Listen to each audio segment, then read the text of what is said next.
Setelah Jepang menyerah tanpa syarat pada sekutu, wilayah-wilayah yang sebelumnya dikuasai Jepang termasuk Indonesia menjadi tanggung jawab sekutu. Pemerintah sipil Belanda atau Nica memiliki niat untuk kembali menjajah Indonesia.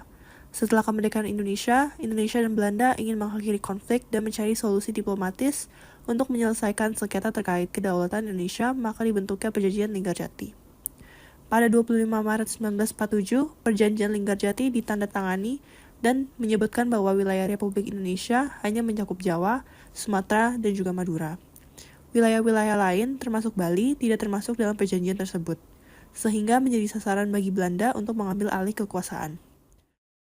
Dalam peristiwa ini terjadinya perlawanan terhadap Belanda yang diakibatkan oleh ketidaksetujuan I Gusti Ngurah Rai dan kelompoknya untuk bekerja sama membentuk negara Indonesia Timur, NIT. Ia dan rekan-rekannya juga membentuk Tentara Keamanan Rakyat (TKR) Sunda Kecil yang juga dikenal dengan nama Ciung Wanara untuk melakukan perlawanan terhadap Belanda. Pada 18 November tahun 1946, pasukan I Gusti Ngurah Rai menyerang markas Belanda di Tabanan. Hal ini menyebabkan Belanda marah dan mengerahkan pasukan untuk mengepung Bali, terlebih lagi di daerah Tabanan. Belanda merencanakan untuk mengerahkan pasukan untuk menyerang warga Bali yang masih minim persenjataan pada pukul 5:30 waktu Indonesia Tengah. Pada pukul 9 waktu Indonesia Tengah, pasukan Belanda yang berjumlah 20 orang mulai mendekat. 17 pasukan Belanda mati di tangan pasukan I Gusti Ngurah Rai. Setelah kehilangan pasukannya, Belanda pun mulai menyerang dari segala arah. Selagi Belanda sedang mundur sejauh 500 meter, pasukan I Gusti Ngurah Rai memakai kesempatannya untuk kabur dari serangan. Namun hal tersebut sia-sia. Pesawat pengebom yang dikirim Belanda berhasil menghajar pasukan I Gusti Ngurah Rai. Pasukan I Gusti Ngurah Rai kalah telak di tangan Belanda, kehilangan sebanyak 1.372 pasukan dalam peristiwa Puputan Margarana. Akan tetapi, walaupun peristiwa Puputan Margarana berakhir dengan tragis, perjuangan ini menjadi simbol semangat perlawanan terhadap upaya Belanda untuk membentuk negara Indonesia Timur dan menunjukkan kekuatan rakyat Bali dalam melawan penjajahan. Nama dari pejuang ini juga diabadikan sebagai nama bandara di Bali, yaitu Bandara I Gusti Ngurah Rai. Perjuangan ini mengajarkan semangat pantang menyerah, nasionalisme, dan rela berkorban demi bangsa. Semangat ini terus menginspirasi generasi sekarang untuk berjuang mempertahankan kemerdekaan dan kedaulatan negara, serta mengisi pembangunan bangsa.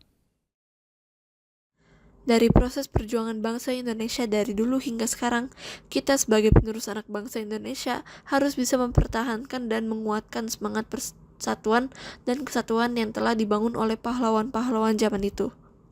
Untuk melakukan hal itu, kita dapat mulai mengidentifikasi segala macam masalah yang telah terjadi pada zaman dulu hingga sekarang.